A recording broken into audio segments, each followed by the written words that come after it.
Trump reacted to yesterday's NBC News exclusive report about what happened during a meeting at the Pentagon last July by attacking the press. The seemingly freedom of the press. He tweeted yesterday morning, quote, "With all of the fake news coming out of NBC and the networks, at what point is it appropriate to challenge their license? Bad for the country."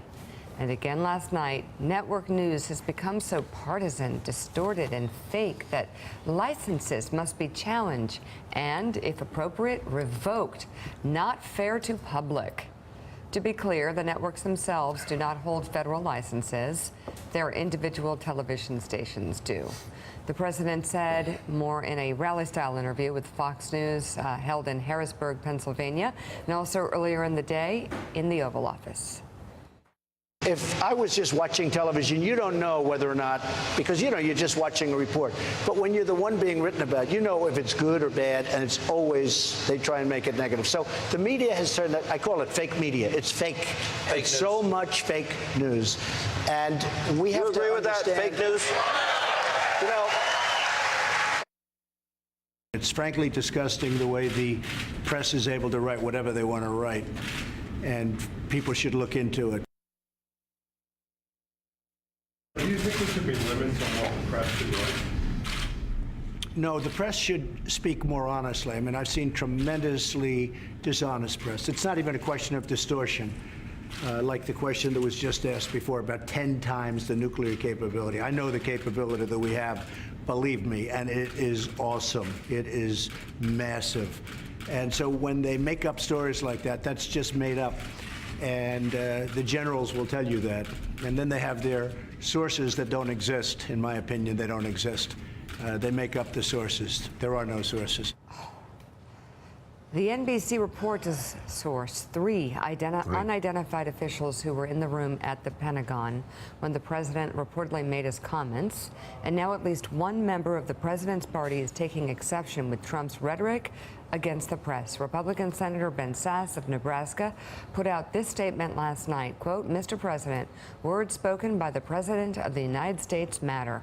Are you tonight recanting the oath that you took on January 20th to preserve, protect, and defend the First Amendment?" Mark, of all the things, the shocking things the president has said, and he said so many, channeling Chairman Mao and Joseph Stalin by calling the media enemy of the people, saying that First Amendment rights, saying the ability of newspapers to write what they want to write is, quote, disgusting and someone should look into it, maybe the most frightening of all and the most disgusting. And again, as we are starting to hear people talking more and more about the 25th Amendment. Steve Bannon warning the president that's what will remove him from office, if anything removes him from office. Tom Barrack, his longtime friend, just saying he's shocked and stunned by what he's seeing from Donald Trump. And Bob Corker saying we could add all of this up. And now you have a president who is actually dismissing the most sacred right Americans have had since 1787, the right of free speech. It's an attack on the media, to be sure, but more profoundly, it's an attack on the First Amendment. The president should be aware, perhaps he is, that we've reached a new phase amongst people around him, that the whispers that you used to hear only on the left about the notion that he should be removed or that it's a presidency in crisis, that is now said by people who are friends of the president, who are advisors to the president. Their concern about his state of mind and his ability to do the job is higher than it has been since he got sworn in, and comments like he made yesterday only feed that. And Kathy, he said it several times. He talked about taking licenses. Well, he can't take away NBC's license. It's not how it's done. But then saying that it was disgusting that newspapers could write what they wanted to write ignores the fact that, again, since 1787, the Supreme Court has recognized that political speech is the most protected, the most valuable, the most unassailable speech that Americans have. There is no challenging political speech as free speech and the press's ability to report on it. Yeah, and I don't know if the president understands how news organizations work, but obviously NBC, the BBC, every news organization that we have worked for has strict protocols in place that mean that they cannot write whatever they want to write. You have to do your reporting. You know, BBC, we have to have 2 sources. This story had 3 unidentified separate sources before it was reported. So news organizations are very careful about what they put out there in the public domain as news. And I don't know if the president understands what those editorial protocols are in place, but somebody around him ought to inform him of them. For somebody who watches an awful lot of television, you think he might be more curious about the way news organizations actually gather their And news. Willie, what again proves for his friends and advisors who say the president's out of touch, and they're getting growing more and more worried about the president. He doesn't even know that those sources are people who work for him. Right. And this has been, you know, he screams about leaks inside the White House all the time.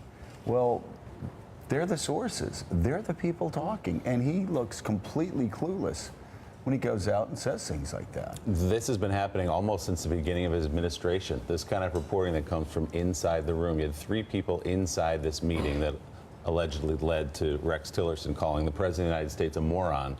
But it's because they're concerned. I mean, you could go, this is authoritarianism 101. You delegitimize the press, you delegitimize your opponents, and then you try to destroy them. Luckily, in the United States, we have a constitution that stands in the way of the president doing that. But he's saying to people who support him and to the American people, don't believe your eyes and your ears when it comes to things that criticize me.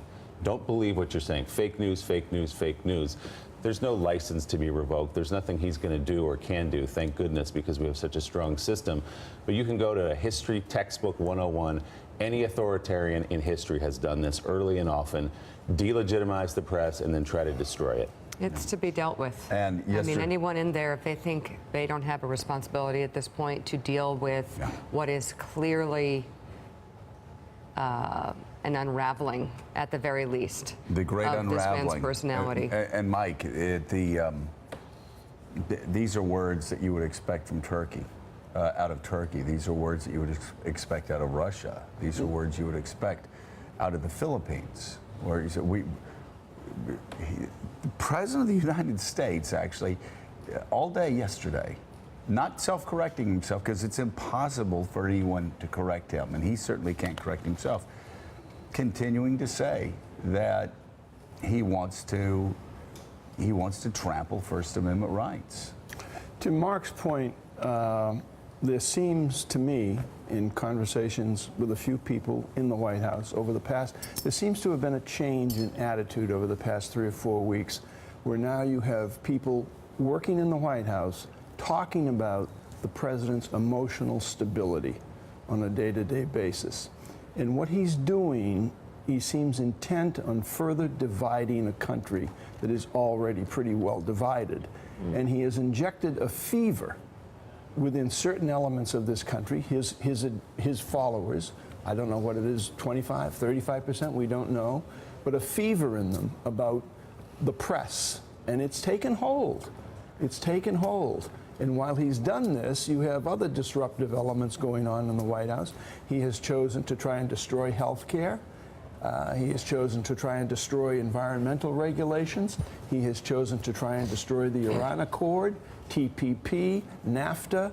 All of this is going on, and it's incredibly dangerous. Let me say the 3 things that have focused the minds of people around the president. One is the North Korea face-off, where people are feeling very skittish about how it's being handled. 2 is the Mueller investigation, which is putting a lot of pressure on people in the White House. And 3 is the reality that they may end this year not passing a single major piece of legislation. Those 3 things have combined to create a lot of awareness that what's happening, the way the president's conducting himself in office, isn't working. And what he did yesterday is only alienating people more, because they know it is a reality show distraction. And Bob Corker's statement questioning the president's fitness, questioning whether the president's actions were leading us towards nuclear war, towards World War III, from the most powerful Republican on Capitol Hill. Words that have not been challenged by his fellow Republicans on the Hill. No, and obviously from somebody that he needs if he's going to do any of the things that Mark says the White House is so worried that he's not doing. I mean, I did wonder about the press thing, whether this is Trump's deliberate attempt to get us all talking about the press, and you put out that shiny object, which he feels for him has worked, of chuck out fake news. It's red meat to his base, and the more we make this a story, the more we talk about it, the more are we actually enabling his ability to froth about something that, whilst real things are going on, NAFTA is about to fall apart, we may be about to pull out of the Iran nuclear deal, major cuts have been made in environmental protections this week, and women's health rights have been rolled back. But throw out fake news, we will all talk about it. And I think, we have to be careful about the way we approach this story. But it's more than fake news. It's a challenge to the First Amendment, as Mark said. It's wrapped up as a challenge to the First Amendment, but it's not going to happen, right? So we hope not, yeah. I mean, but I want to go back to what Senator Sass said. That's a Republican from Nebraska stepping forward and saying something that should be easy and obvious to every United States senator, whether a Democrat or Republican. I think what he's saying is we can't accept this as normal. We can't accept and roll our eyes at things the president says and says, oh, there he goes again. You have to step forward and remind people, remind the American public that this is not acceptable, that this is not normal. And I'll be interested to see if other senators, Democrats and Republicans alike, come forward and challenge what the president said yesterday. People, Mika, need to stop. Senators need to stop. They need to listen, and they need to understand that the President of the United States said that he was going to look into undermining and actually destroying the most sacred right, constitutional right that Americans have had, again, since 1787.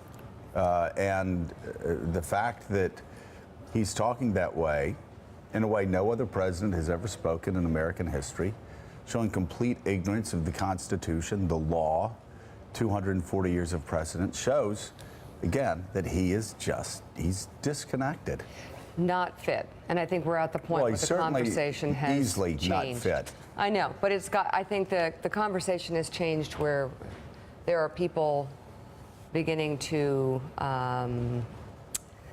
show that even those close to him perhaps might feel that way as well. Well, we have a Closing report in on that him a coming little up. bit. Yeah, we'll talk about that.